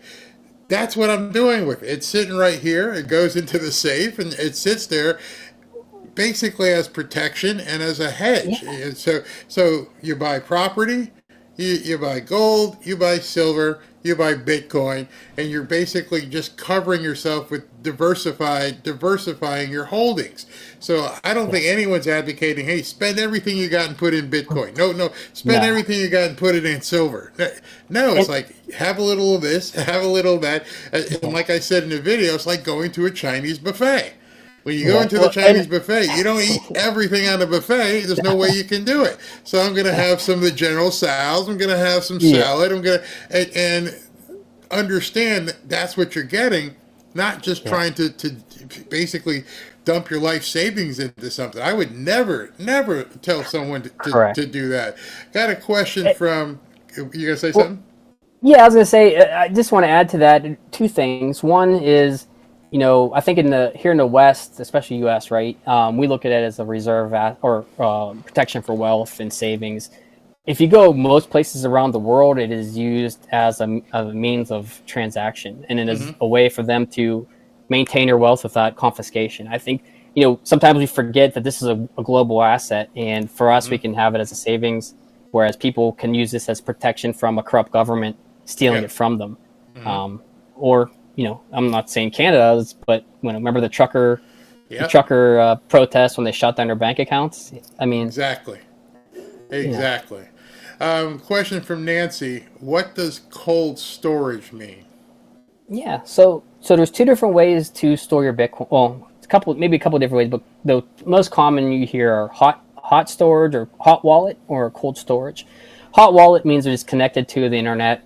A cold storage means it is not connected to the internet. So think of, I have a wallet, basically essentially a signing device. Think of it as like a password to get into your account, right? That can be, you basically save your information, your Bitcoin keys onto like a SD drive. You remove the SD drive from the computer, you plug it into your cold storage wallet, which is not connected to the internet. So that's the whole cold storage part. And then you can pop your little SD drive into the cold storage wallet, and there's nothing that ever passes online. It's a protection, it's a total security from any kind of hackers or any kind of anything people trying to steal it. Okay. I got a question from a guy named Michael Anderson. And it kind of got cut off, but I think I know what he's asking. He goes, I've been a software engineer for 40 years. Cell phones are not secure. I don't use Windows, Apple, or Android when I want security. Can you set up a wallet without, and it got cut off. So Ashley, if you know what the rest of that conversation is, or what he was asking, please just let me know. But I kind of fill in the blanks. How can you set up a wallet if you don't want to use your cell phone? Well, I'm kind of curious. He's also said he doesn't use Windows. Did he say he doesn't use any computers? Yeah, I don't use Windows, Apple, or Android. So oddly enough, it's a little bit more complicated and maybe complex, but they do have, and this is not for beginners, but they do have like paper wallets where you basically write the stuff down, and we can get into that more, and I would be happy to help connect somebody with that. It becomes a little bit more complicated, and I don't want to put your folks to sleep, but there is a way where you're not connected to any of that stuff, where you can still have your Bitcoin secure on a paper wallet. Okay. A little bit more detail, but if he wants to, in the meantime, while we go through more questions, if he wants to examine paper wallets for Bitcoin, it'll pop up right for him. It's been used. Probably that was the way things were done normally before I got into Bitcoin, and in the teens, and but now I think we've kind of moved on to more technological wallets, so to speak. Yeah, see, I'm looking at some of the comments, and there's a guy in here who says a $20 is practically zero in Bitcoin. Yeah, it is practically zero in Bitcoin, but the idea is to begin with $20 so you can know what the heck you're doing. Yeah. What Joe is saying... I would say this, right? Yeah. If I bought $20 of Bitcoin in September, it'd be $40 of Bitcoin today. Right. Okay. So what other asset do you put money in that in such a short amount of time has doubled its value? Not saying it's always going to happen, but if you slowly accumulate Bitcoin, it is a way that will help protect your wealth. There's nothing. Again, I'm not trying to flip it. This is not a get rich quick scheme. Bingo. This is about protecting yourself. Yeah. I think a lot of people see that the meteoric rise, and some people got in, really when it was cheap. I'm not sure if Retro Bill, this would, he said in 3 years, the stock market's up 56%. In 3 years, Bitcoin is up 638. Will it keep going to 638? I don't know. I heard on CNBC that a couple of the investment houses are projecting it's going to go to 500 to possibly $1 million. I've heard people say it could go to 20 million. I mean, I have no idea, and realistically, they have no idea. But something you said does indicate that the thing Bitcoin could continue to rise, and I think maybe if you explain that, because unlike dollars, and they just keep printing more of them if they need them. They just keep running them off. You mentioned that it's a finite supply with an increasing demand, and those of us who have taken economics class know that if you have a finite supply and an increasing demand, that usually means the price is going to go up. Right. What do you mean it has a finite supply? Because I'm thinking people may not realize, because you told me, and I was like, really? That there is a finite supply of Bitcoin, and that's it. So yeah. How does that figure into it? So if you have the opportunity, I would love if you could pull up just to show your viewers the Bitcoin mining schedule, where it shows like how much is released for every block reward, because I think it's an unbelievable graphic. Because it shows you kind of how early we are in this, even though there's already been 19 Bitcoin already released. So the way it works is that the protocol, the algorithm will only release 21 million Bitcoin ever. All right. And so to get Bitcoin released, there's a mining process. Think of like a computer that does an algorithm and comes up with a math problem. And imagine these are all over the world. Well, the very first time Bitcoin went live, they were giving 50 Bitcoin every 10 minutes. Then it got cut in half after 4 years to 25 Bitcoin released every 10 minutes. And then it was 12 and a half. Then it was 6 point whatever. And now it's at 3.12. So about 3.12 Bitcoin get released every 10 minutes. In 4 years, that'll be down to 1.5, 1.05. I don't know. Public math isn't my best. But, let me see if I can do this, and you can talk. Hopefully, you can see on the screen, because I don't have it set up that way. Hold on. Can you see that, Joe? Yep, I can see it. Okay, all right. So this is what you were saying. So back in November of 2012. It was 50 and 25, and I think you just mentioned this one, April 18th, 3.125. Is that what you're talking about? Yep. And there is, if you have another picture, it goes all the way down to like significant amount of decimal points for Bitcoin being released. So it is, I don't know if it goes any further, but every 4 years, the Bitcoin issuance drops by half. And so there's no amount of like drilling, there's no amount of digging that will bring you more Bitcoin. Okay. So as demand goes up, there's nothing governments can do to generate more Bitcoin the same way they can dig for more oil or dig for more gold or whatever print more dollars, right? Bitcoin is it's protected by time. So while you might dig for gold in the ground, you have to dig for Bitcoin in time. And so every 10 minutes, it's set on a schedule. And let's say, because there's been talk about supercomputers and quantum, computing becoming an issue down the road. If something were to happen and the protocol does this to protect itself, if Bitcoin is mined faster than every 10 minutes, right? Mm-hmm. And it might go through a couple of iterations of that. The algorithm adjusts and makes it more difficult. So the difficulty scale to rebalance it to make sure that every 10 minutes Bitcoin is released at 10 minutes. So you could have a computer that goes through and, hey, we solved it at 5 minutes. And at 5 minutes again, the difficulty adjustment on the protocol will make it more challenging to bring it back up to every 10 minutes. And if there was a point where it's super simple, it would, or super complex, like say it's taken 20 minutes, it'll lower the difficulty to make sure it meets that 10-minute mark so that it comes out on a schedule. It is scheduled throughout time to release so much. The beauty of it is, and again, with the government who loves printing money, or if you have an asset, you want to get more of it, you put more money to get more. Well, with Bitcoin, it doesn't matter how much money you put into it. Right. It's still going to produce the same amount every 10 minutes. And then in 4 years, that amount gets cut in half. And 4 years after that, amount gets cut in half. So if you look, I think with the introduction of the ETFs, Bitcoin ETFs with like BlackRock and others, in addition to El Salvador and MicroStrategy buying thousands and thousands of Bitcoin, corporations adopting it. I think Rumble and a couple others just bought like $1 million worth of Bitcoin. If we're producing, say, 450 Bitcoin per day, like we are now, I believe that's how much. But we're buying 10,000 Bitcoin a day. I mean, that's, if to perspective, for during the pandemic, take toilet paper at Walmart. You might have got people wanting 10,000 people wanted to buy toilet paper, but only 500 people walked out of the store with it, and there were a lot of upset people. And so it's just a finite asset with absolute demand. Right.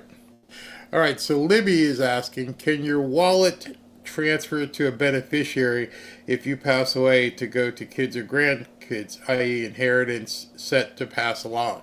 I was wondering that because it's pretty much a secret key. So how would that work?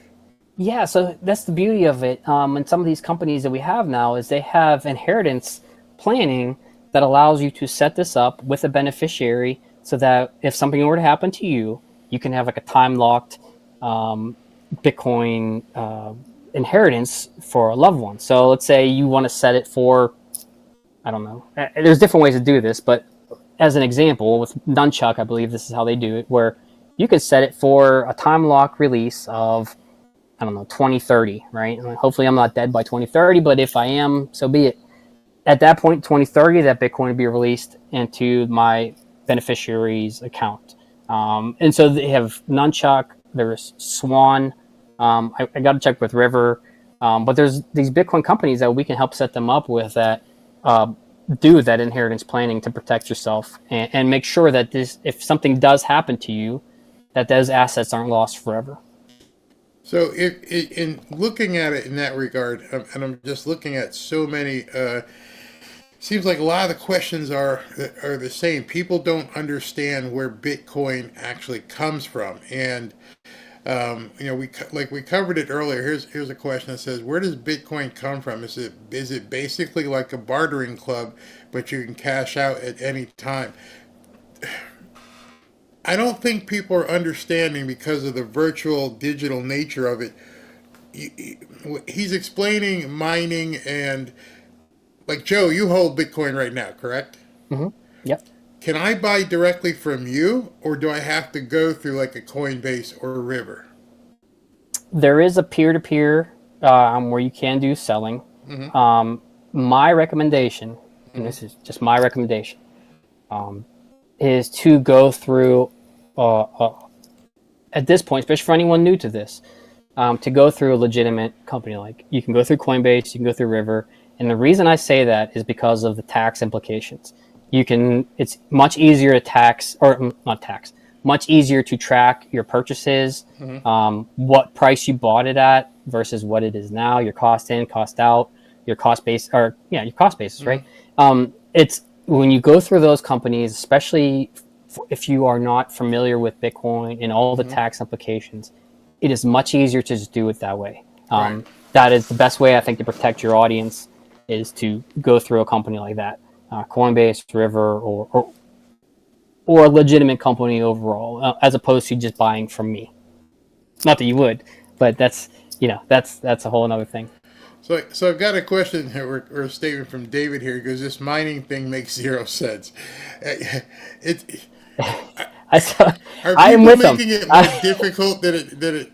I mean, Yeah, I mean, I'll be honest with you. A few years ago, I kept hearing about Bitcoin mining. So let's say 2015, 2016, and I couldn't wrap my head around it. Like I'm like, are these people, or are they like, is it a guy sitting at a computer? Like, I don't understand, right? It's basically you have a computer that is constantly running, doing these algorithms, and if they happen to get the right answer for what the protocol says is the right answer for this Bitcoin problem, then you get the reward, which is Bitcoin to your account, right? So maybe I don't know if there's a great easy way to explain it, but it is not somebody with a pickaxe. It is not somebody sitting in a computer trying to guess. It is basically a computer running a problem on a protocol, and if it gets the right answer, it wins the mining reward, the block reward as it's called, and then you receive that Bitcoin, which is the 3 point something. BLS Doom Crew, like I said, he's knowledgeable. And one of the things here, it says Bitcoin is the future of digital currency over the U.S. dollar. I don't know if it's over or whatever it ends up being, but I think some people are having issues because, number one, it's a concept they don't understand, and because it's foreign, it's hard for them to wrap their arms around. Even though I showed them that the banks that your money is already in, they're starting to buy Bitcoin. So the legitimacy of Bitcoin should be something that people should understand based upon the people who are buying it. If governments are buying it, if banks are buying it, if your president, the guy you voted for, is buying it. I didn't have that knowledge either. I thought that by bringing somebody like Joe on and talking to him about Bitcoin the same way I talked to the guys at Lear about gold, it allows you at this point, regardless of where your mindset is, to begin learning something. See, one of the things, Joe, I say all the time from Wayne Gretzky is I don't want to skate to where the puck is. I want to skate to where the puck is going to be. So Trump hasn't even taken office. He's going to take office on January 20th, January 21st, after he's sworn in, whatever. And he's already said, here's where I'm going. And so I'm like, take the time, breathe, talk to Joe. You can see on the bottom of this lower third here, there's his Twitter profile. Excuse me. Learn first, but understand this is where things are going. You may not it. Go ahead. What? I'll say a couple things. So also there's a link I provide you all that gives 2 free ebooks. You sign up, you can get one simplifying Bitcoin for you, and then there's another one if anyone's a business owner that they can go through. It's kind of a playbook if you want to set up Bitcoin treasury for your business, right? And so the Bitcoin, beginning Bitcoin, it's a very simple, quick read to give you a basic overview. Another thing, gold. I got nothing against anybody with gold. I think a person who's in the gold and gold only, I think a lot of us feel the same way that you do, with the same values that you have of protecting your wealth and long-term protection of your family. I have nothing against anyone to buy gold, and I don't feel like I don't need to convince him buy Bitcoin. I'm all for it. But you said something that I think is very brilliant, and you can credit Wayne Gretzky, but skate to where the puck's going. It's kind of like AI, right? You hear a lot about AI. By the way, that's another thing people are terrified of, because it's unknown, But so we can sit there and fight AI, and we can fight, the implementation and the growth of AI, but who's not fighting that? It is our competitors. Yeah, exactly. So while there's nothing, we can't stop it. So how about like let's be a leader in that space? And I would say the same thing for Bitcoin. It is a finite asset, whether or not we agree with it. I'm not saying Bitcoin is going to replace the dollar. I think Bitcoin is a good backing, not saying a total back like gold used to be for the dollar, right? But it's a sound money, it's solid, it's finite asset that can help protect our wealth. And if we can be a leader in the space through Bitcoin mining, accumulating Bitcoin, adding it to the treasury, if we don't do that, I can tell you who is, and that's our competitors. So do we want to fight a potential future where this is going to be here, whether or not we like it, or do we want to be a leader in the space? And again, it doesn't mean we're replacing the dollar. Like based off of what Trump has said about BRICS, I don't think Trump has any visions of getting rid of the dollar. Right. I think he is looking for ways to strengthen the dollar, and having a solid asset like Bitcoin is the same as if you would have backed it with gold in the past. And this is a great way to make us a leader in this front. And, I would say this too, Barry. This is something that Saifedean Ammous had said, and he's the author of the Bitcoin Standard. And he was at a speech or wherever he was at, and he compared it to gunpowder, right? Like when they first started using gunpowder, I'm sure there were people who were like thrilled to continue to use spears and swords, right? And until they faced the power of gunpowder, the greatest power projection platform known to man, right? And so it's kind of the same thing. We can fight it or we can learn it. Again, I'm not saying buy it. I'm saying learn about it. Your kids are going to know about it, and it's kind of, like you said, skating to where the puck's going. It's funny, with everything that happened today with that bill that they tried to force down people's throat.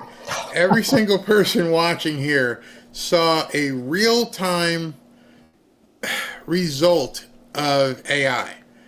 Yeah. They had this 1,500-page document that they didn't think anybody was going to read. People started feeding that into ChatGPT and feeding it into Grok AI, and within seconds, it spit out what was in it. I mean, so you saw firsthand the power of what's going on with things like AI, and you're seeing what's going on with Bitcoin. Robin says here, not my wife Robin, but Robin says, basically it's money in a cloud that freaks people out. No, that's not what freaks people out. What's freaking people out is the unknown. And, somehow, I just think that people have to begin understanding this is how it's going to be. It's not they're not going to put the genie back in the bottle with this. And so taking your baby steps and learning this is what you need to do moving forward, or not. I'm not telling anybody they have to do it, but a prudent person would see this and go, I need a little bit of this and a little bit of that to make sure I'm protected. When I buy real estate, when I buy a house, just to let you know, not to bore people here, but I have a specific criteria when I buy a house. It has to have at least 1,500 square feet, have to have at least 3 bedrooms, has to have at least two bathrooms, and it can't be wood.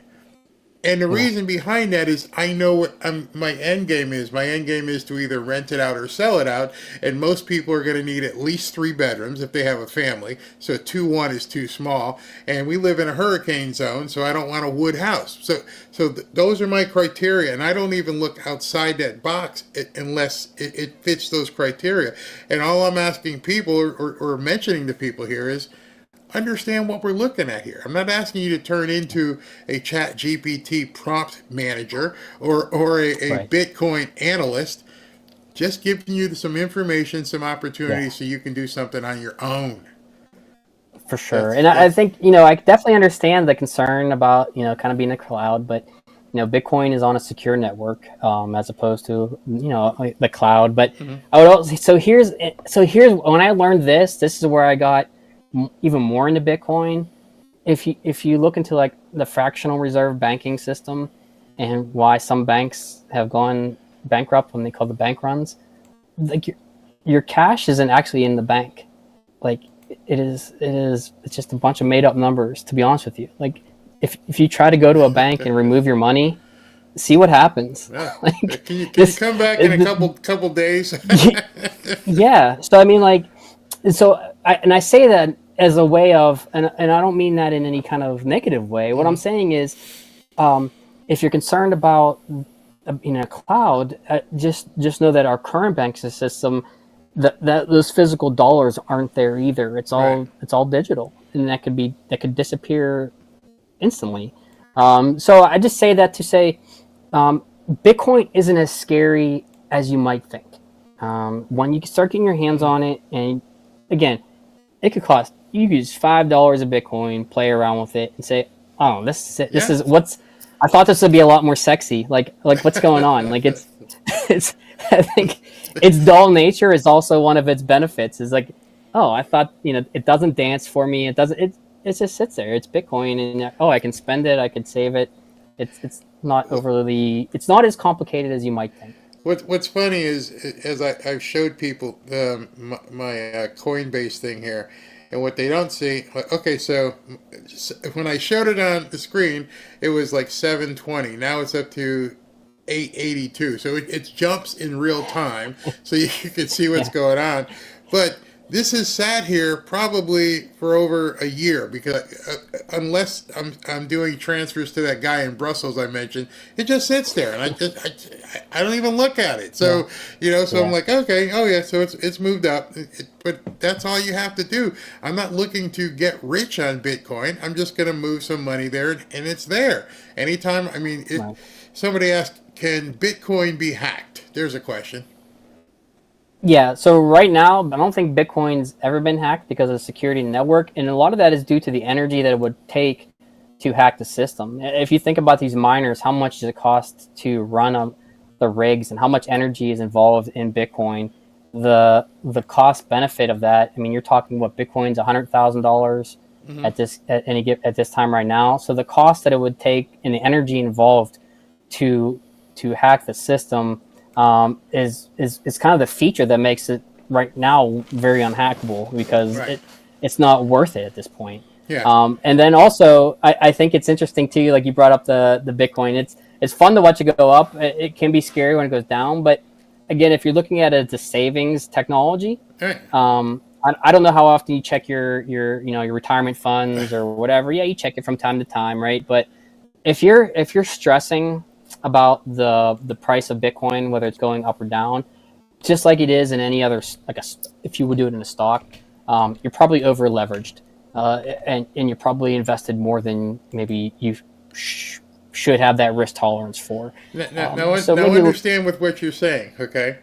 Today, just today, because of all the stuff that was going on with this continuing resolution, the stock market dropped 1,100 points, down 2.58% in one day.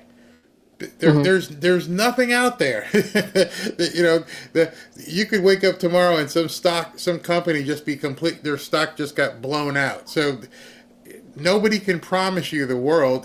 That's why, to me, it's important to diversify and understand. Somebody asked a question. This is a good one for you. Where does the IRS come in on this? That's a good question. So this is where, they definitely tax it the same way if you were to sell a stock. Capital gains tax still applies to Bitcoin. And I don't know if, I would say for me personally, every time I've done my taxes in the last couple of years, one of the first questions I get is, do I own Bitcoin? And I also have to provide my 1099 essentially for my spending or buying or selling Bitcoin. I haven't really sold much, so it's not much of a big deal, but it's taxable. What I think is very beneficial with the new administration is, you have probably heard for a number of years, regulatory clarity is required, and there's been a big battle with the SEC chairman, Gary Gensler, has been fighting against it for saying it's already there. Well, I think with even more regulatory clarity, it will help not only individuals but businesses have clear understanding of what is required for when you do your reporting of taxes. And again, that's why I definitely recommend, especially for a newcomer, to go through like a Coinbase or a River or something that you can see those tax documents. That's the safest way to do that. would everyone? I think if you spoke to most Bitcoiners, if they were to eliminate like the capital gains tax, I think that'd be a interesting turn of events for a lot of Bitcoiners. Although I don't think most of the people that I know who are Bitcoiners don't ever plan on selling. But it is something that more regulatory clarity, which I think with a crypto-friendly administration, which I think David Sachs is, I think they made him like a crypto czar, and I think there was also some crypto-friendly other members that have been added to, whether it was SEC or to as the next Treasury Secretary. I think we'll see more clarity going forward, and a lot of that and that's just not because of people like me who want to buy and want to do whatever. This is regulatory clarity for businesses. Right. So businesses that want to operate here, instead of going overseas or China or wherever, that can be down here in the U.S. can be regulated, and then that can be protection for the U.S. consumers. I mean, that's the biggest thing: protection for the U.S. consumers. Does Coinbase send you a 1099? I don't know. I haven't received one from them. So I will say that when I had Coinbase One, and I paid like I think it was maybe $19 a month, and it would accumulate all of my buying, selling, transferring, and then at the end during that, I think before taxes were due, they would send me the entire breakdown of everything that was bought, sold, how much I earned, everything else, and I'd have that, and I would take that to do my taxes. What is a Litecoin paper wallet? I need help with that, somebody says. So Litecoin, it is a different type of crypto. So I can't speak to the Litecoin paper wallet, but a paper wallet in general it's writing down your keys to the network, and it's on paper. I can't speak to Litecoin. I've never purchased Litecoin or have it, so I can't probably speak more to that. All right. Well, Joe, I've got your Twitter handle. If any of you guys want to get in touch with Joe, there's Bitcoin Mav 1. And then when you get to his X profile, then you can have all this information on his company and how to get a hold of him. I think you're going to get a lot more people who are going to try and contact you, because it's very hard. It's very, very hard for me to grab all these questions. And as of right now, even though it's a lighter audience, there's still, almost 3,000 people still watching. So please excuse me if I didn't get to everybody's questions, but there's a lot to go through. It's an emerging thing. Well, actually, it's been around for quite some time. It may be new to you. So I would suggest you get in touch with somebody like Joe. Somebody in the comments mentioned, hey, try to get Michael Saylor on. If you're struggling to understand right now, and as Joe is explaining to you, you're definitely not going to be ready for somebody like Michael Saylor. More power to you. If you can get him, fantastic. If he could talk to the board of Microsoft in 3 minutes to try to talk to them about getting Bitcoin on their balance sheet, he is what's he buy? Is the man. Didn't he just buy like 20 billion or something? Some absurd number, $20 billion. He has. I think he has like 2% of the overall Bitcoin that'll ever be released. So that's amazing. But if you really want to learn, I would take some time and just start searching the big dogs out there. Like was it MicroStrategy's name of his company, right? Is that MicroStrategy? Yep. MicroStrategy. Yep. Michael Saylor, and you're seeing these people aren't stupid. There's a reason why somebody is buying $20 billion of Bitcoin. You'd have to be a complete, utter moron to think that you could move this kind of money around and buy it in Bitcoin if you thought it was hackable, was a fad, was going to go away. There are people with a lot of money who are basically putting their stakes in the ground and saying, we need to be ready for this. And he's not looking at a fluctuation in a day of $5,000 or $6,000. It's what's it going to be 5 years from now, 6 years from now, and he's willing to get $20 billion and that's just not a one-day purchase. He keeps going. He keeps buying. Yeah. I mean, what's he buying right now? I mean, I think every time I can't. I don't remember what it is currently. I think he had a 4-year plan, and it seems like he's executing it in 3 months. So he's been buying at a significant rate. So, but I mean, it's a lot. It's a lot, and I'm talking to people, and I understand the delicateness of it. And it's something that's new, and you're wondering, should I put $50 or $100 in it? Educate yourself. Contact Joe. Figure out if this is something you're interested in. Nobody's telling you to do it. I'm not selling you anything. Bitcoin is what it is. Like I said, I only have like $10 of it myself, and I'm starting to move into it as well. Having been a real estate guy, for the last 25, 30 years, now I'm going to be looking at some Bitcoin stuff because it only behooves me to start learning different things, especially. And I'm going to close, Joe, with this, especially since the guy I just voted for said, this is where I'm going. And so if you voted for Trump and you were a Trump supporter the entire time, you need to understand what's in his mindset and where he's going. And what's the guy's name? Howard Lutnick? Lutnick, yeah. I mean, they're going to be doing some really, really big things, as well as Elon. I mean, I know I would love to see what happens with DOGE, but Joe, thank you, thank you very much for taking the time tonight. And I'm sure you're gonna have. I mean, like I'm seeing this stuff. No internet, no Bitcoin. It's not true, man. It's not true. And that's why we're here. I'm not looking to bring the horse to water.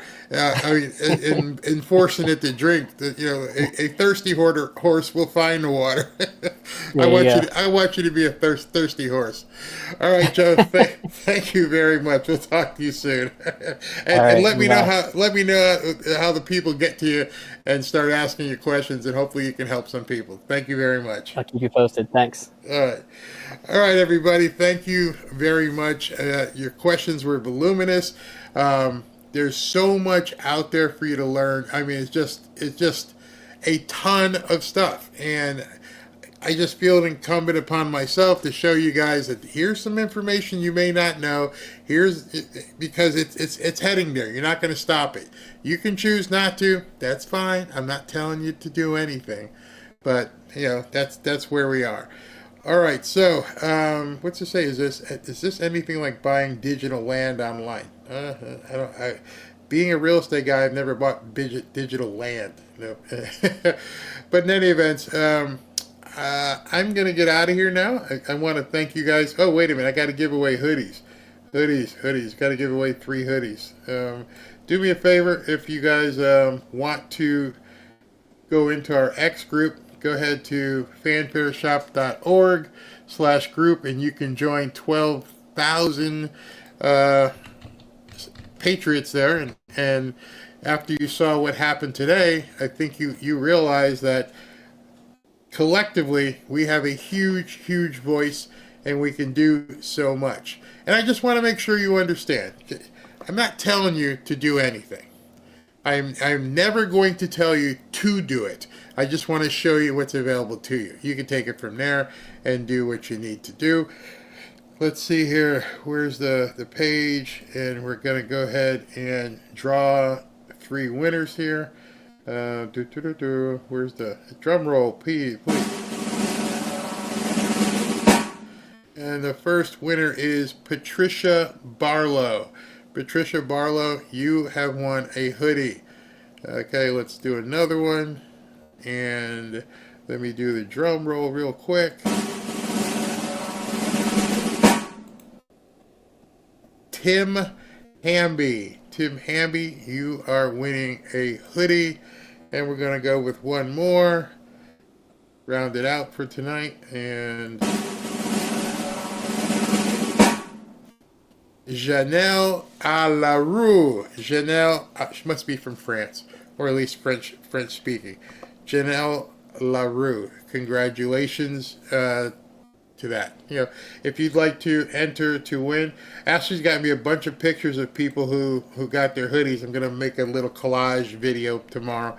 Enter to win, go to fanfareshop.org, fanfareshop.org to enter to win.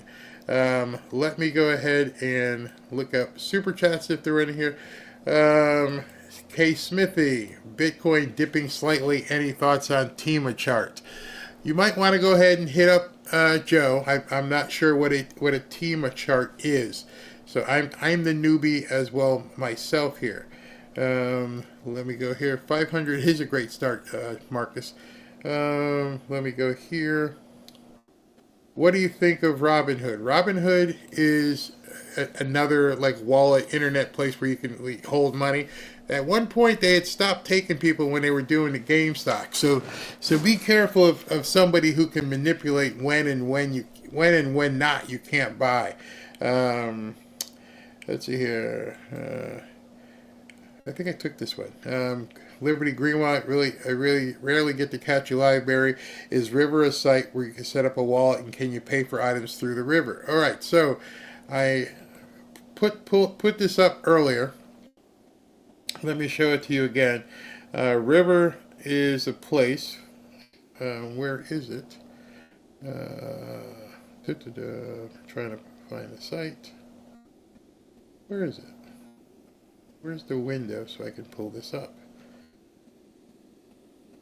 Not sure why that window isn't working. Wait 1 second.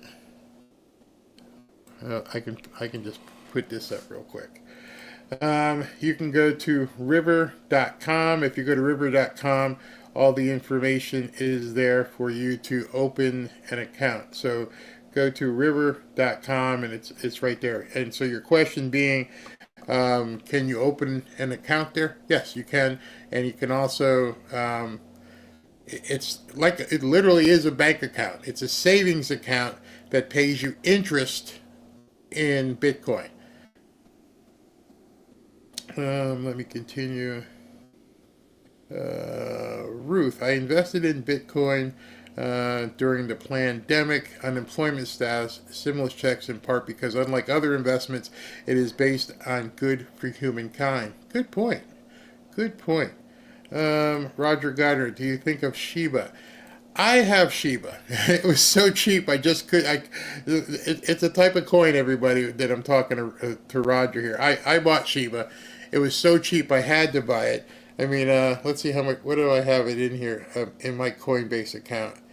I haven't lost. It's up. Let me see what it is. Shiba. I knew. It's down 11% right now, but I'm in it at 0.0. Here, let me click what I'm in it at. I've got $3.69 in Shiba. I bought it for basically nothing. So yeah, I just play with stuff. It's almost like just working your way around. And if any of these things, again, it's long term. It's just been sitting in my wallet, so I haven't even moved it. Platforms won't ever contact you through emails. Nope, they shouldn't do that. Let's see what else we got here. And I understand, just so you know, I know this isn't for everybody. I'm not trying to tell everybody. I don't want to have to keep giving these disclaimers, but there's enough of you who care about what's going on here. And I think that might be it. Let's see here. We the people. So this was from earlier when you guys were talking about what happened with just purchased $100 of Bitcoin on Coinbase. Wish me luck. I wish it. Wish you luck for sure on that. So anyway, it's just I'm just bringing you different kind of content. You don't have to like it. Tomorrow we're back to the political stuff. Tomorrow, just so you know, at 3 o'clock, or thereabouts, I'm going to be going live with the America Fest out in Arizona, I believe they are. And we should be broadcasting for about 6 hours tomorrow. So you can jump in, catch speakers throughout the day and see what happens.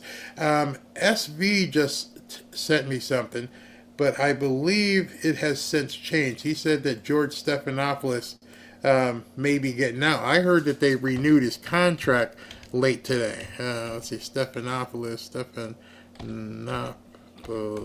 don't even know how to spell this guy's last name. But not sure, but I thought I heard today that they were going to dump him, but he signed a new contract. I know this, so there's a lot of people talking about it. Says he expected to be fired. Nope. Okay. Just so you know, the LA Times, there it is. LA Times just came out with it. George Stephanopoulos signs new deal with ABC News and Trump lawsuit turmoil. So they signed a new contract with him. For some reason, they signed a new deal. I don't know if they disclose anything about how much that they're paying him, but he's got a new deal. Some people had been talking earlier that he was probably going to get fired. Nope, just the opposite. Crazy world of media. They decided to basically double down. He probably got less money, but what the hey. Okay, Barry, I'm glad you think we made it happen, but how was that? Congress could still have done it. They are used to it and do it all the time. Why do I think you made it happen? Because they said you made it happen.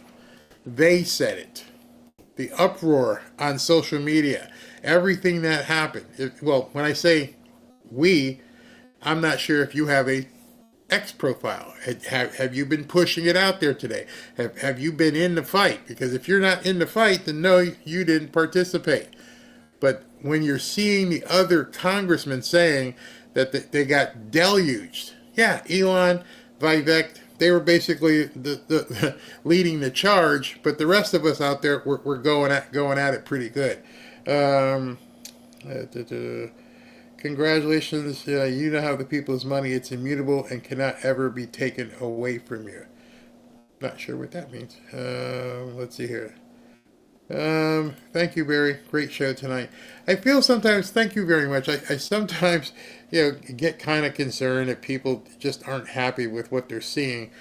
But I'm trying to give everybody a little bit of something. And over the next 4 days, we're going to be right back into politics. But I had run a poll, and people, 60-70% people said they wanted to see this. So I hope you guys enjoyed yourself. Phyllis says she's in the fight. Just get in that fight. Keep going. That's why I said it was us. We did it. Continue to do it. And then now, what I'm really going to tell you is do it at the local level. Wherever you live. Whatever city or town you're in, you have access to something that many people probably don't have. If you have the power of basically putting people together and saying, this is not what I like in my school district. I did a video with John Amachiku, and he's been beaten up on these school boards who are pushing this, how can I say, insanity in school systems. One school system at a time. And he's going to these meetings. He's a big guy, so he basically he'll be the Elon locally. He's taking the arrows, but it's empowering other people to get involved. So all the way down to your specific city council, town sheriff, everything. If they're not doing the right thing, go for it. Let everybody know. Be the media. The media in your hometown can't stand up and do what you're doing. They just can't. Their corporate structure won't allow them to dig. Go for it. Truth Matters says, I like learning new things. Information is good. I didn't understand it, but I did learn something. Yeah, it's not going to happen overnight. It's something you're going to have to work on and understand. Maybe dig some more. But again, Trump, this is what Trump is doing. Barry, do some research. Something is going on or about to happen. I got it from reliable sources. Pray for our troops. I think what a lot of people are talking about is all this stuff with the drones. There's some other crazy stuff that people are saying that's happening. How can I say this, Linda? I've been telling people for a long time to get ready. There's a reason why I've been talking about gold, and there's a reason why I brought Joe on to talk about Bitcoin, because I'm doing it. I know from what I've heard, probably the same kind of stuff that you heard, that something weird is going on. It was interesting today that they tried to push a mask mandate. It's interesting that Gavin Newsom put the entire state of California under a state of emergency for bird flu. they're not going to go away lightly. I didn't want to sound like Chicken Little and sound crazy, but I've told many of you how my wife is prepping and how we have basically half the garage in jars and cans and boxes out there just in case anything happened. And people didn't want to hear that. And, I don't know what's going to happen, Linda. I've done the research just like you have, and it doesn't look good. It looks like they're planning something. You are absolutely right. Do I know what it is? Nope. Don't know what it is. But you know what? If things poop the fan, if things hit the fan, we're going to be good. If there's no power, we're going to be good. If there's no place to get money, we're going to be good. Do the same wherever you are.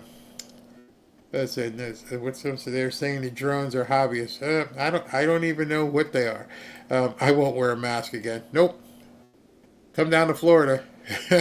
Tell Newsom we're not doing it. F you. Yeah, there's something.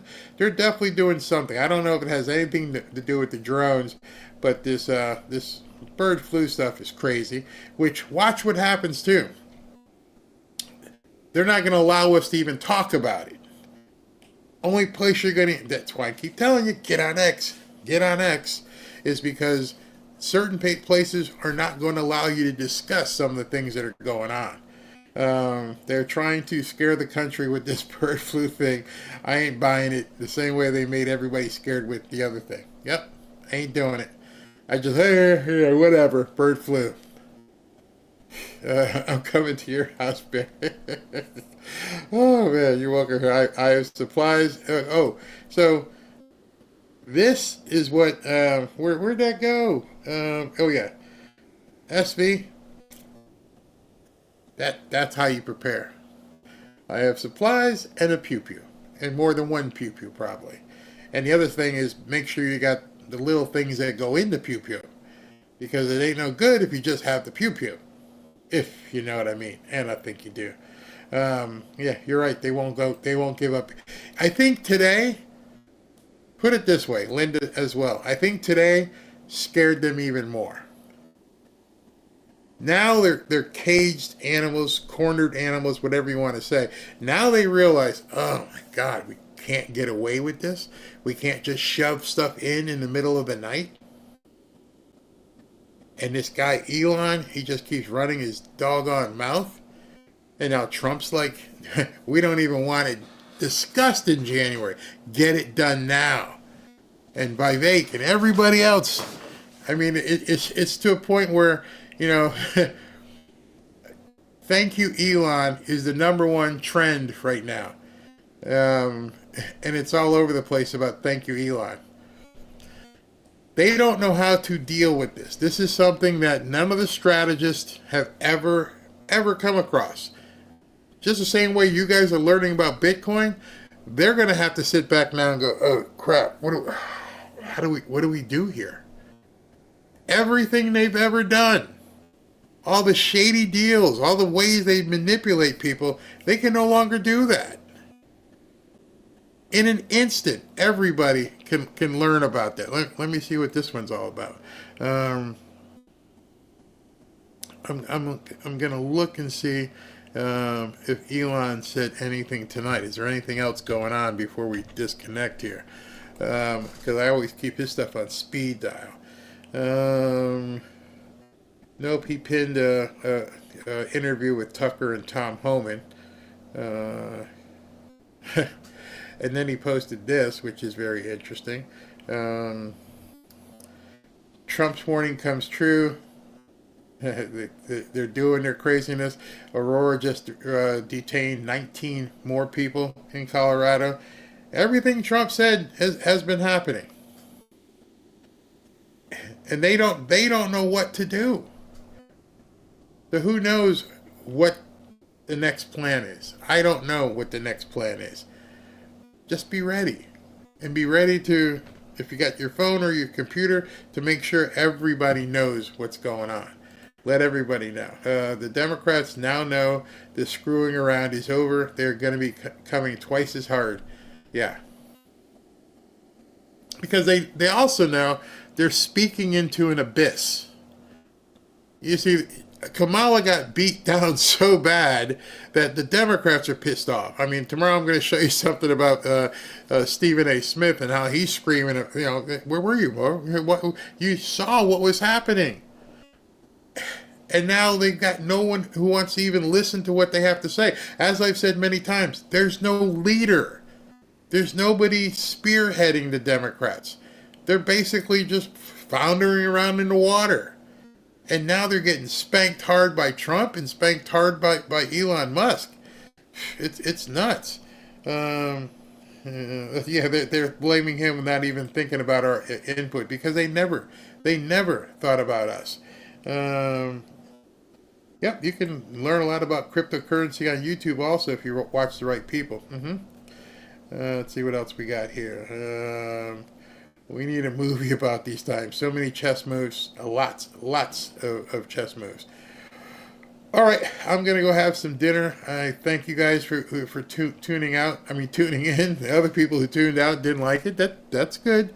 But tomorrow we'll be back to our regularly scheduled programming and covering Trump news and news across America. And I got a whole bunch of speakers.